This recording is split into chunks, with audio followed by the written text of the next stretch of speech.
guys, theys, and gays. Your favorite lesbians are back with the Lesbian Lounge. Last week, we currently died with the sickness, and so we did not have an episode, so we do apologize if you were just sitting at the edge of your seat for your... Pour one out for our health. But we are back, and we are pink as fuck over here. Yes. It's kind of giving Megan Rapinoe, the soccer player that was on the U.S. national team a couple years ago and was, like, huge on the news with, you know, the Cheeto and everything. Yeah, I'm, like, so good at soccer. You're, like, really good. Babe also has some matching pink highlights. Yes, I was like, ooh, I want to do that before I go to Tampa. Let's do it. So, but today's episode, we are diving into you. Dive on in. All about Hazell Hair Co. And if you don't already, guys, we need you to go ahead and give a follow on her socials. And when you want to go ahead and drop those so I don't mess that up. Hazell Hair Co. No! What is the Instagram and TikTok name? Safe Space Stylist. There is my personal page. Yeah, and that's where you can see a lot of the dogs and just what we do. Life in general. Life. Yes. But we're going to deep dive into basically where it all began, your journey from, you know, hair school to the industry of like being in corporations to now Hazell Hair Co. But before we dive into all of that, what truly inspired you to choose this hair industry? I chose the hair industry because I enjoy being creative every day, meeting new people, running my Yap. All three I get to do in one day, you know? And you are a very good yapper. Yeah, I love it. I love creating relationships with my clients. They tell you, no, don't get close with your clients, this and that, but that's not true for me and my clients. I do love that. I will say that I feel when I have been around like stylists, they always say, I just really like to make people feel beautiful. Which, yes, but like peel it back a little bit more with the onion, you know, so to speak. But you did that already, so snap, or that thing. Good job, babe. Thank you so much. Okay, when you were a kid in high school, did you know that you were always going to be a hairstylist or be in cosmetology school or some type of aesthetic? Is that what it's aesthetics? Yeah, like a trade school, I guess. Yeah. I enjoyed doing my friends' hair and cheerleading, hair for dances. I didn't really know what I was going to do after school for a minute. It just came so fast, you know? But I knew I wanted to be in the beauty industry of some sort because I'm not built for office life or corporate life. That is okay. I can't imagine you being behind a desk, honestly. I mean, I tried it. You are a professional yapper. Yeah, I am. So we can... And they're not really yappers in those industries, you know? Depending on the job, it could be very possible. Okay, to kind of continue this deep dive into high school, were you creative? Were you the person that everyone's like, Holly, I need you to do my hair for prom. Holly, I need you to do my makeup. What was that like? I wouldn't go to that extreme of doing their hair for, you know, the big events, but in cheerleading, we all would help each other's with hair. Yeah, I mean, just girly things. The opposite of me. Exactly. Got it. When was the first? So you graduated high school in 2011. When was the first day that you started hair school? Was it like you took a month off, you took a week off, or did you just dive right in once you graduated high school? No, I waited until September to start. Okay. I wanted to have my summer. In between that, did you have to work a job to be able to pay for your schooling? I worked at a daycare, but my dad was helpful financially for me to go to cosmetology school. Okay. Was there a moment early on when you knew, this is it for me? Taking it back from, high school, but as a kid. Growing up, for me, I was like, oh, I want to be a soccer player. No. Okay. I mean, I think I wanted to be a vet when I was young. High school, or middle school to high school, a model, because then you could travel the world and shit like that. Love that for you. Okay, now let's take it a little bit into hair school. I'm naive and I don't know anything. How many hours did you have to do in school time? Actual classes? There was this video that somebody posted. 1,400? I think it was around that because the other stylist, Shelby, she had posted something about how this guy was People that are cosmetologists don't have to spend that. Like, why are we making them spend a bunch of hours to do a balayage or highlighting? Or I'm like, I don't know how to do that. We have to remember chemistry and like all this other stuff like that goes into hair color and your color wheel. Quite literally, there's a lot more than just hair. Yeah, and I will say the RN, the 7N, the 3L, when I see it at hair salons or when I was at, Parlor North, I was like, I would just pick that color because I like that one. And that's why you're not the hairstylist. Exactly. Okay. Now, when you think of hair school, what really stood out for you like a memory? If you can think back right now on the spot, good or bad? Like in school or just in that time period? In hair school. I would probably go back to when my instructor said I wouldn't go past like a JCPenney's and that I was too slow. And so that fueled my fire. And is this person that you still talk to today, the now that sees your growth? Yeah, I mean, I have him on my socials and everything. I actually did one of his clients one day. Well, the fact that you proved him wrong and that you would never go past JCPenney, you did the damn thing. Yeah, but I also, like, part of me is like, maybe he said that to fuel my fire, maybe it wasn't intentionally as, like, a bad thing. But not a lot of people can take that in the way that you did. Like, it depends on the individual of, like, from the teaching aspect. You know who you can say those things to and who you cannot, but at the same time, it's like, should I even say that to a student of mine? Because I'm supposed to empower. And, like, I don't know. I'm glad that you didn't let that shy you away, but it did take you a while to get to Hazell Hair Co, but we'll kind of dive into that here in a second. When we look at lessons in hair school, beyond the hair, what did you actually learn out of it? Because, like, I went to college and you learn so much about yourself as, like, I gotta have really good discipline, I gotta have a job, I gotta have this. Was there anything outside of, like, the actual hair school that you gained as an adult? I'm gonna need, like, an example. Maybe you learned that you was partying a lot in the beginning and didn't put so much, like, emphasis of, like, what you do now, like the importance of a routine. Cosmetology school was a giant party. Exactly. That's what I'm getting at. Like, so we knew that we partied a lot. Do you think that kind of slowed down your growth a little bit in hair school? I don't feel like it did, because it's one of those things where, like, you either know it or you don't. Mm-hmm. And it's, like, a craft or whatever. Like, I go to work and I don't have to think about what I'm doing because I know how to do it. And it's just, like, the ease of... You enjoy it. Yeah. You're passionate about it. People will ask, like, how can you sit here and foil a head for 2 hours? And literally my brain just shuts off and it's just peaceful and nice. And you get to talk. Well, yeah. You get to yap. But sometimes people don't want to yap. And so then, you just feel out the situation. Absolutely. And I am one of those people that does not like to yap all the time when I sit in your chair. Is that right? Yeah. That's new to me. Sometimes I like to pull my head opposite direction, so you have to fight that. Worst client. I know. Okay. If you could talk to a younger version of yourself just starting out, what advice would you give her about the hair industry? Stay away from the drama of other girls or just stylists in general. It can be a very negative atmosphere, so don't get caught up in, like, that.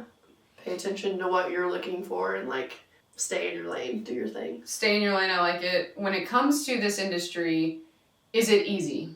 No.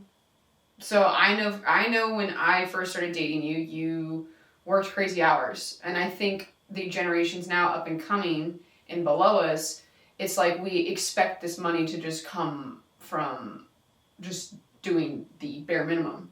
Do you think that that's going to cut it for the industry for them? No, you have to start out working weekends, you have to work evenings, it sucks, but you have to, like, work your way up to where you want to be.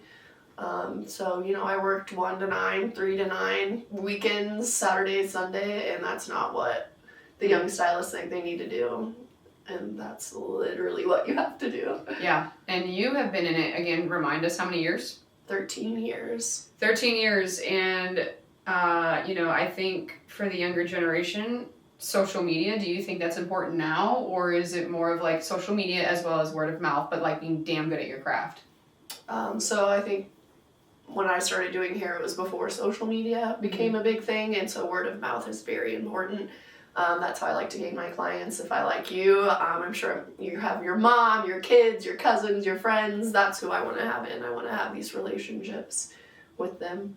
Yeah, and you know what's really cool is that you have been able to watch, you know, some kids grow up. Yeah. Like I think of one of the kids that I taught, and we got to go to their wedding. Mm-hmm. That's a really cool thing to be a part of. And I started doing her hair when she was like little. Yeah. So that's really cool. I think it's finding the joy in your industry, and yes, it's not all sunshine and rainbows, but I think what you have to say is stay in your lane is a good one. Yeah. Short and sweet to the point. I like it. Okay. Now let's transition into your world of like out of hair school. Now we're getting jobs. You worked at a place downtown, but I'm more curious about the corporate life. Because, you know, working in a salon, there's booth rent and there is commission and all that. Now, when you worked at Regis, what was that experience like for you compared to leaving the downtown scene?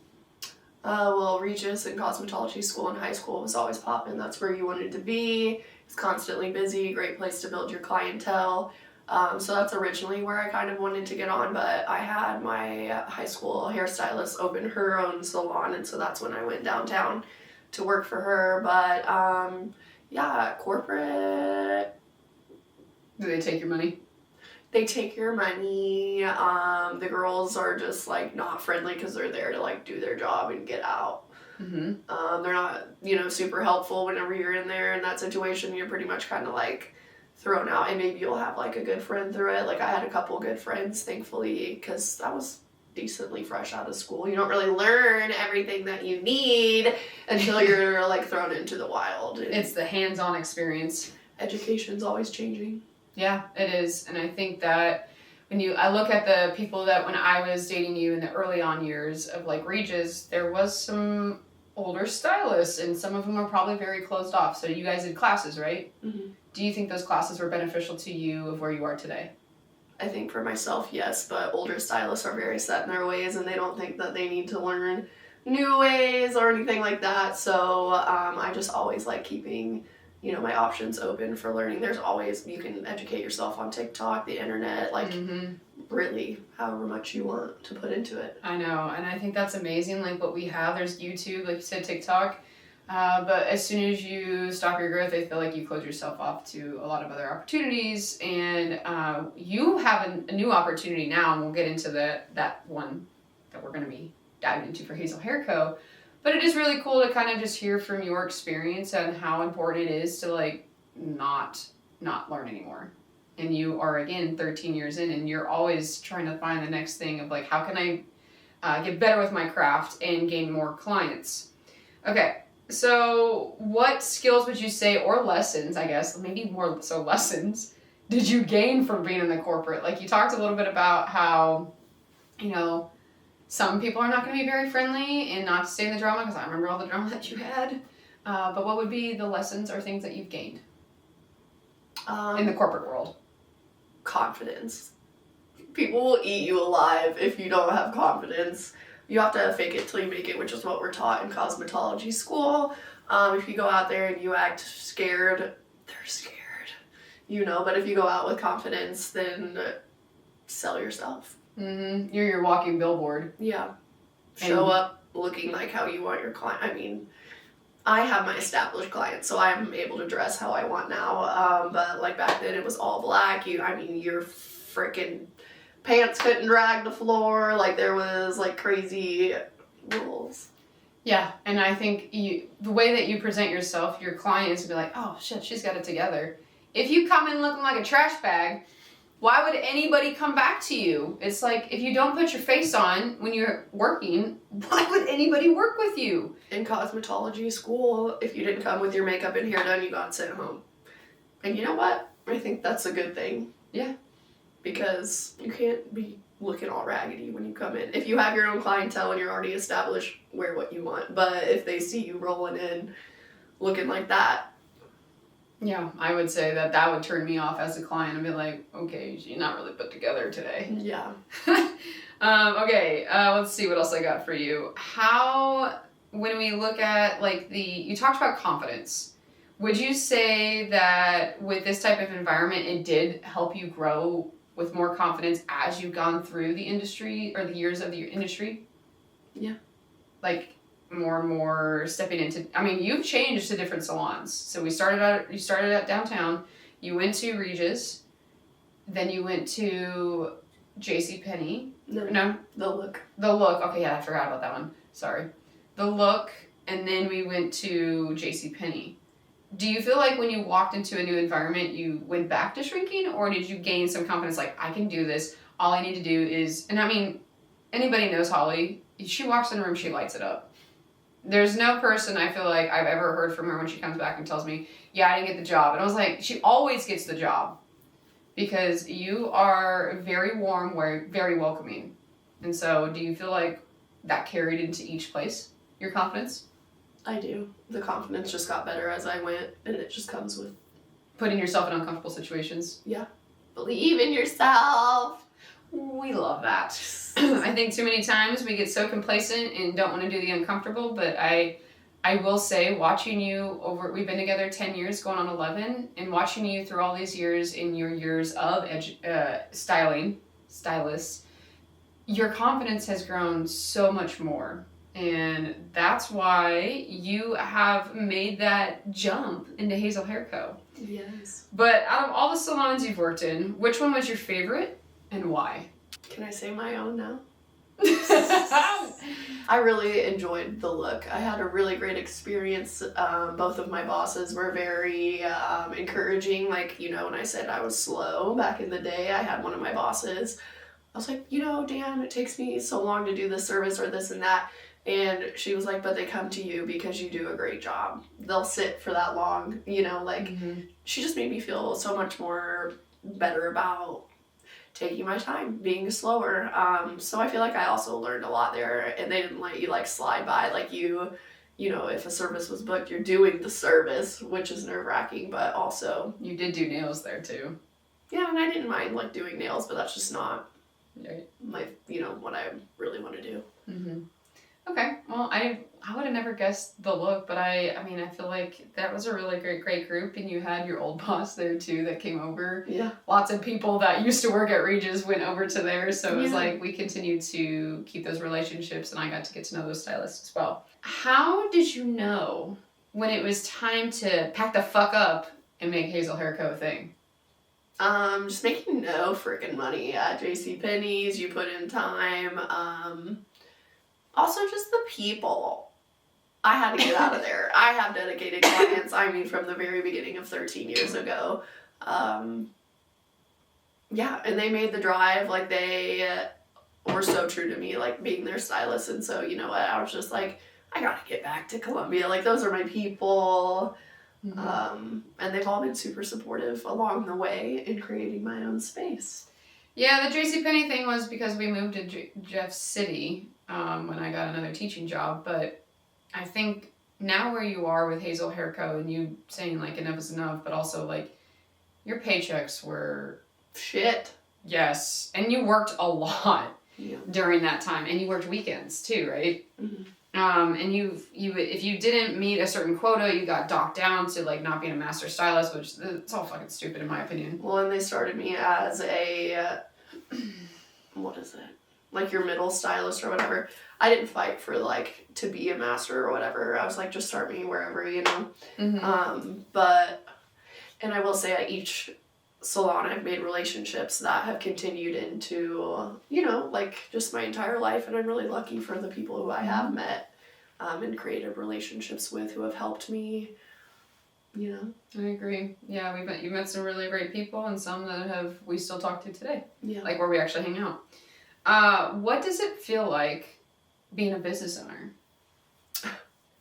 Well, it feels super cool and real, but also it helps me stay motivated to keep my business going. And do you feel like there's an area that you could probably improve on as a business owner? Well, you're book shit. Like, your taxes. Yes. Like, I feel like I am good at keeping the education up with other areas, but Absolutely. when it comes to office work. Yeah. That would be one thing that we are tapping into coming up next week. I told her, I was like, hey, we're going to take a class together and we're just going to sit on a Zoom and listen and learn about taxes, because the education system be so fucking broken. If you want to start your own business, you got to like start it, but you also got to learn how to run a successful business. And I think the more and more that you are in a business, it's just learning, how can I get better? How can I track my numbers? How can I track this and that? And have a better understanding so you're always, ahead of the game. Tax season. Fuck taxes. Were you scared at all at any point in time to make this leap for yourself? Was there any doubts? Well, of course. What if I fail? But then also, what if I don't fail? Mm-hmm. I think it's important to take big jumps, and it's good to be nervous. And, if you're not nervous, that's sketchy. Yeah, I totally agree. I could not agree more with that. And I absolutely love that you finally broke off and did your own thing. Even like my grandma, when she asked about you, she's like, I just love that Holly finally did that. Because there's no money making when you stay in a corporate. Unless you have to because of medical stuff, where they pay for, give you some insurance. Some people are built for corporate. Yeah, but not you. We don't need that life. What steps did you take to prepare yourself mentally and financially? I'm going to start with mentally. Sure. Like, was it... I mean, you do battle bipolar.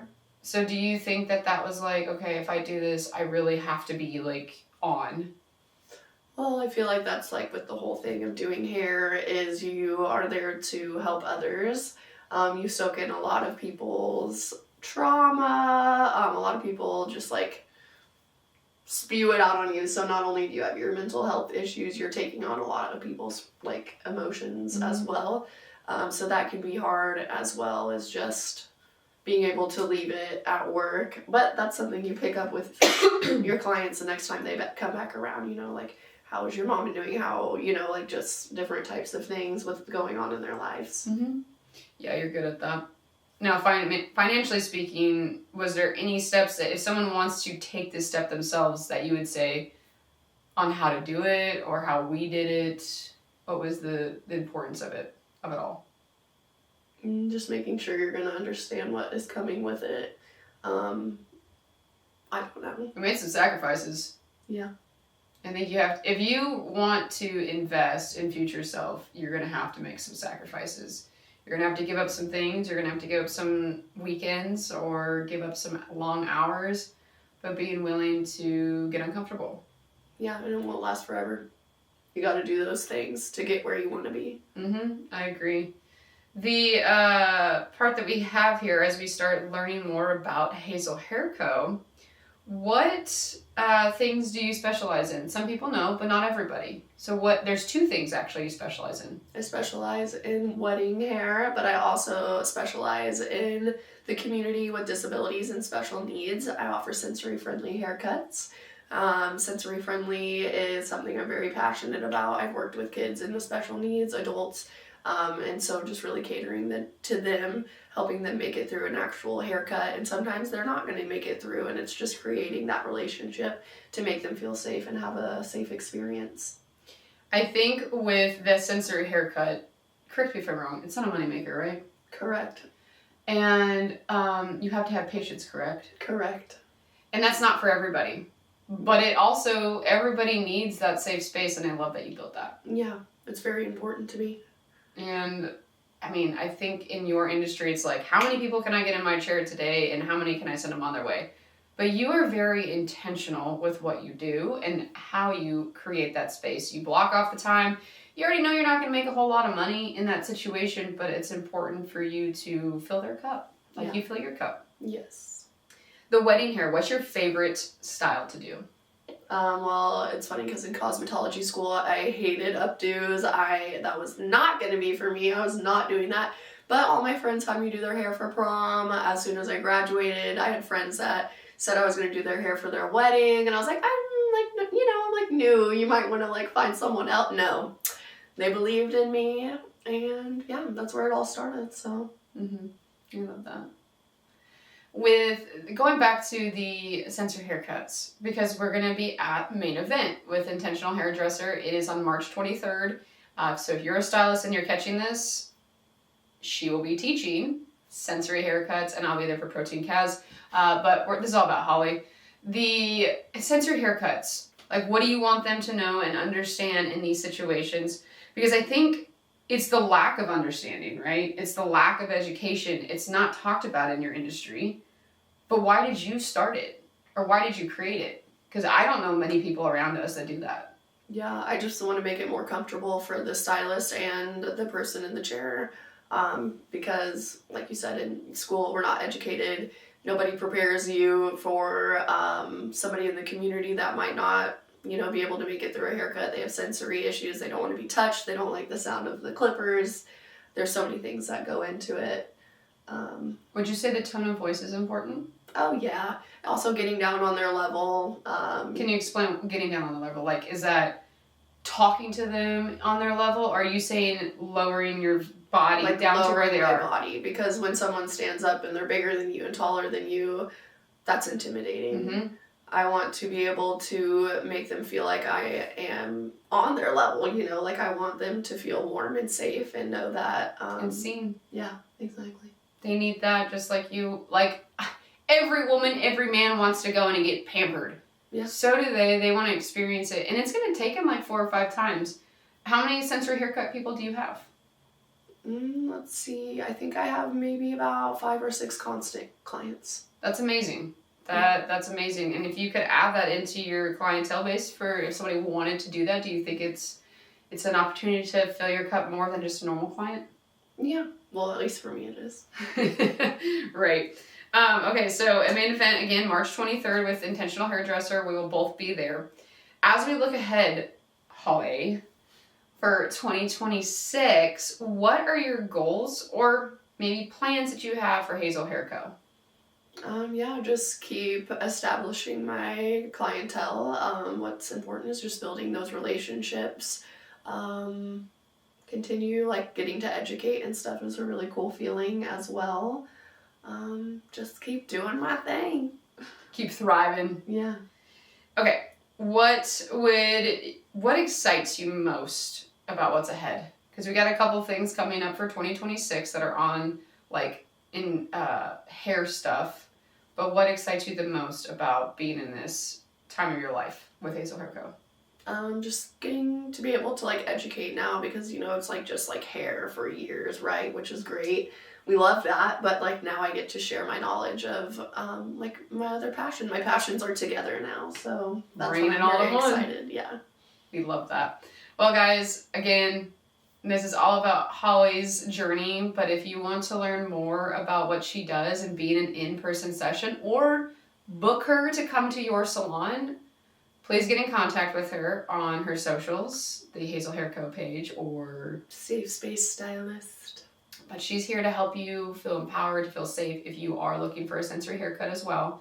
And we're just going to watch this boo-boo over here thrive and crush it, because I'm so proud of you for taking that leap when there were some people that doubted you. Fuck them. Thanks, babe. You're so welcome. But we'll catch you guys on the next episode, and always pull up what, babe? A seat. Because let's grow together. Yeah.